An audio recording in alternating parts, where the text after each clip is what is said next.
নমস্কার, S Bangla news online খবর সব দেখাবো আমরা।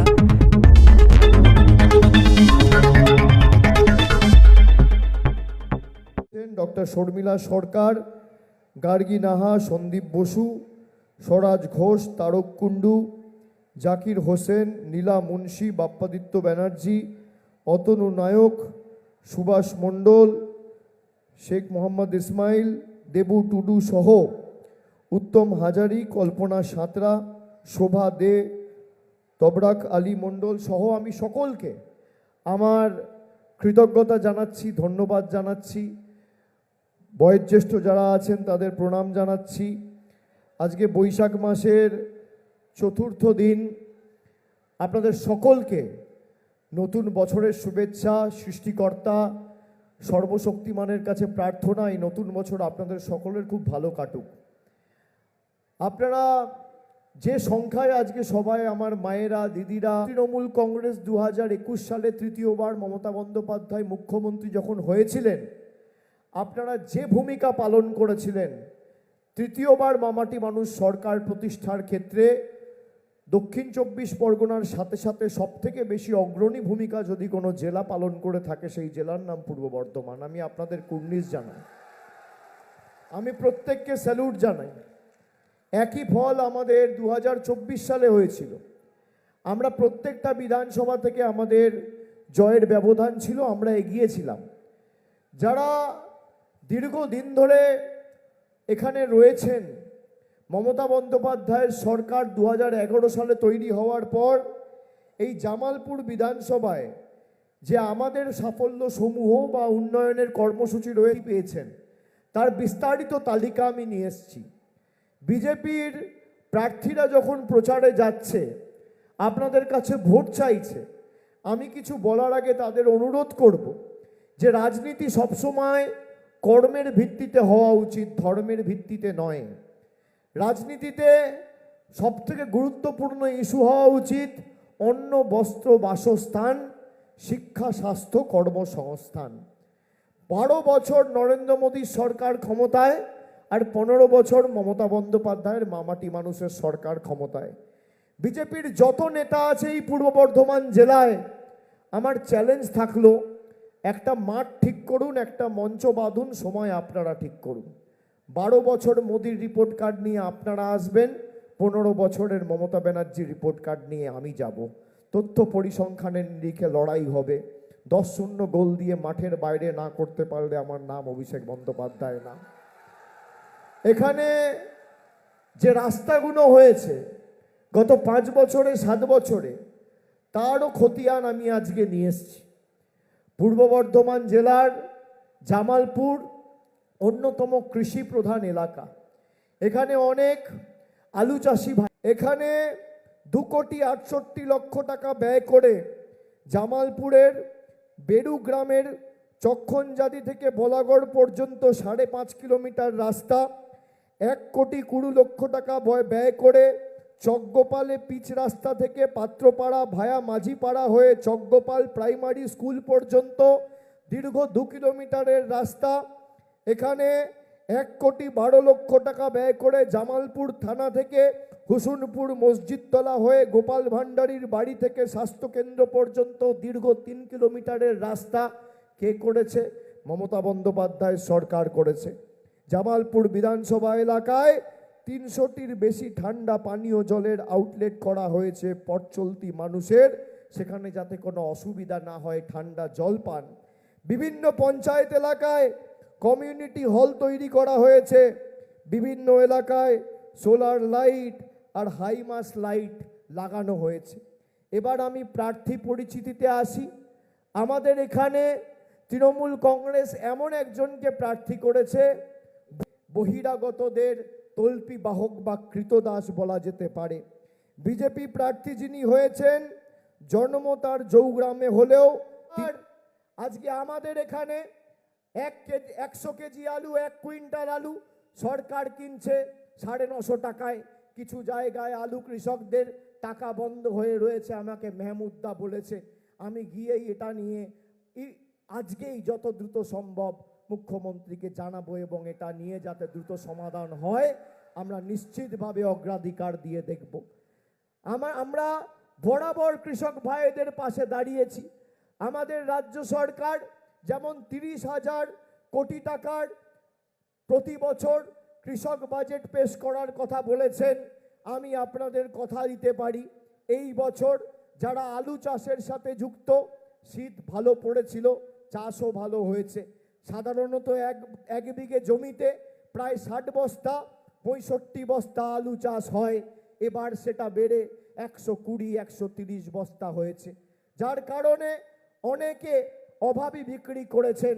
আমি কথা দিচ্ছি জামালপুরে বহুমুখী হিমঘরের সাথে সাথে আগামী এবছর থেকে সরকার যখন সিদ্ধান্ত নিয়েছে যে আলাদা করে কৃষি বাজেট প্রতিজ্ঞা, আর জামালপুরের জন্য বহুমুখী হিমঘর থেকে শুরু করে 139 কোটি টাকার রাস্তা গত 3 বছরে হয়েছে, 15টা জিপিতে রেকর্ড।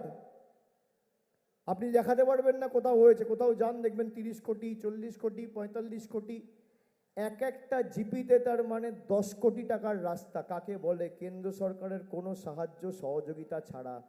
এটাই মমতা বন্দ্যোপাধ্যায়ের সরকারের সবথেকে বড় সাফল্য। আগামী দিন যাতে 139 কোটি টাকার রাস্তা 5 বছরে 300 কোটি টাকার রাস্তা হয় এবং 13,000 পরিবারের মাথার ছাদ যেন আরও 20,000 লোক পায়, তাই ভূতনাথকে জেতাতে হবে। ভূতনাথকে জেতানো মানে সরাসরি বন্দ্যোপাধ্যায়ের প্রার্থী, আশীর্বাদ ধন্য প্রার্থী, স্নেহধন্য প্রার্থী, জোড়া ফুলের প্রার্থী। আপনারা ভূতনাথ মালিককে জেতাবেন এবং গরম হলেও, কষ্ট হলেও, ঝড় জল বৃষ্টি হলেও আমাদের যেভাবে অত্যাচার, কোনো নোটবন্দির লাইন, কখনো ভোটবন্দির লাইন, কখনো এলপিজির লাইন, তাই সবাইকে অনুরোধ করব লাইনের জবাব তো লাইনে দাঁড়িয়েই দিতে হবে। যে ভাষায় বোঝে তাকে সে ভাষায় জবাব দিতে হবে। বেঈমানদের কোনো জায়গা নেই। বিজেপির নেতারা এখন বিভিন্ন জায়গায় যাবে, টাকার প্রলোভন দেবে। আমি আপনাদের হাত জোড় করে বলছি, মান অভিমান করবেন না, বিজেপি টাকা দিলে নিয়ে নেবেন। অনেকে আমাকে বলে না ওদের টাকা আমার দরকার নেই, কেন নেব? আরে কেন নেবেন না? বিজেপির বাবার টাকা নাকি? বাংলার মানুষের টাকা আটকে রেখেছে, এটা তো আমাদের অধিকার। ঠেলায় না পড়লে বিড়াল গাছে ওঠে না। এখন ভোট, তাই টাকা বেরোতে এসছে, এদের থেকে টাকা নিয়ে নেবেন। যদি কোনো ক্লাবকে টাকা দেয়, কাউকে বুথে বসার জন্য টাকা দেয়, 2,000 বললে 5,000 চাইবে, 5,000 বললে 10,000 চাইবে। এদের কাছে তো টাকার কমই নেই, এরা যা বলবে দুগুণ বাড়িয়ে বলবে। পদ্ম ফুলের থেকে টাকা নেবে আর জোড়া ফুলে ভোট দেবে। যে ভাষায় প্রার্থীরা, কেউ বাড়িতে গিয়ে কড়াইয়ে লুচি ভেজে দিচ্ছে, কেউ বাথরুমে ঢুকে কারো দাড়ি কামিয়ে দিচ্ছে, কারো চুল কেটে দিচ্ছে, রান্নাঘরে ঢুকে ডাল সিদ্ধ করে দিচ্ছে, উনুনে ভাত বসিয়ে দিচ্ছে। বাবা, কি ভালোবাসা! আজকে কত তারিখ? দিন চুল দাড়ি কেটে টাকা নষ্ট করো না। এদের প্রার্থীরা যাবে, হাতে খুর ধরিয়ে দেবে, এরাই চুল দাড়ি কেটে দেবে। 4 তারিখের পর তো আর দেখা যাবে না, 4 তারিখের পর আর দেখা যাবে না। শীত গ্রীষ্ম বর্ষা তৃণমূলী ভরসা। আমি কথা দিয়ে যাচ্ছি যে আপনাদের অভাবী বিক্রি আর পরের বছর থেকে করতে হবে না। সরকার আলাদা করে 30,000 কোটি টাকার কৃষি বাজেট পেশ করবে। মমতা বন্দ্যোপাধ্যায় কৃষকদের সমস্যা জানে, কৃষকদের পাশে আন্দোলন করে আজকে মমতা বন্দ্যোপাধ্যায় রাজ্যে মুখ্যমন্ত্রী হয়েছেন। সিঙ্গুর নন্দীগ্রাম আমরা কেউ ভুলিনি। কৃষি জমির মূল্য বা একটা কৃষকের সমস্যা বা তার পরিশ্রমের কি মূল্য সেটা আমরা জানি। বিজেপির কালো কৃষি আইনের কারণে গত বছর 10,300 কৃষক মারা গেছেন এবং 700 কৃষক কৃষি আইনের কারণে আত্মহত্যা করেছেন। কৃষক মারা সরকার, বিজেপির কাছে আমাদের কৃষক প্রেম শিখতে হবে না। যারা 1400 টাকার ষাঁড় 1 বছরে 1850 টাকা করে দেয় আর 9 টাকার বস্তা 1 বছরে 25 টাকা করে দেয়, তাদের কাছে আমাদের কৃষক প্রেম শিখতে হবে না। জামালপুরের সার্বিক উন্নয়নের দায়িত্ব আমার। আমি আপনাদের কথা দিয়ে গেলাম, ঝড় জল বৃষ্টি হলেও কষ্ট হলেও লাইনে দাঁড়িয়ে ভোটটা দেবেন, জোড়া ফুলকে জেতাবেন। বাকি দায় দায়িত্ব আমার। আমি সকলকে আর একবার ধন্যবাদ, কৃতজ্ঞতা, প্রণাম, শুভেচ্ছা, অভিনন্দন জানিয়ে আমার বক্তব্য এখানে শেষ করলাম। জয় হিন্দ, বন্দে মাতরম, জয় বাংলা। আর জয় বাংলা যখন বলবেন, বাকি যে দুজন প্রার্থী আছে, রাসবিহারী আয়, সিদ্দিকুল্লাহ সাহেব আসুন। জয় বাংলা যখন বলবেন তখন গর্ব করে মাথা উঁচু করে বলবেন, এটা আমাদের পরিচয়, আমাদের সংস্কৃতি। দেশের রাষ্ট্রপতি এসে বাংলায় জয় বাংলা বলে গেছে। জয় বাংলা যখন বলবেন, গলায় যত আওয়াজ আছে আওয়াজ তুলে হাত তুলে বলবেন জয় বাংলা। তৈ করো হামলা, হামলা করো হামলা, জয় বাংলা, জয় বাংলা। ডান দিকে আছে রাসবিহারী হালদার, বাঁ দিকে সিদ্দিকুল্লাহ চৌধুরী, আর তার বাঁ দিকে যার সমর্থনে আজকে সভা, ভূতনাথ মালিক। তিনজনকেই ঘাসের উপর জোড়া ফুল চিহ্নে ভোট দিয়ে বিপুল বিপুল ভোটে জয়যুক্ত করবেন। খালি মাথায় রাখবেন, করোনার সময় করোনাকে তাড়াতে আমরা কি নিয়েছি? কোভিডশিল্ড। তাই বিজেপি নামক ভাইরাস তাড়াতে কোভিডশিল্ড হচ্ছে তৃণমূল। বিজেপি যদি ভাইরাস হয় তাহলে ভ্যাকসিনের নাম তৃণমূল। তৃণমূলকে জেতান, এই বহিরাগতগুলো এমনিই পালিয়ে যাবে বাংলা ছেড়ে। ভালো থাকবেন, সুস্থ থাকবেন। অনেক অনেক ধন্যবাদ, নমস্কার।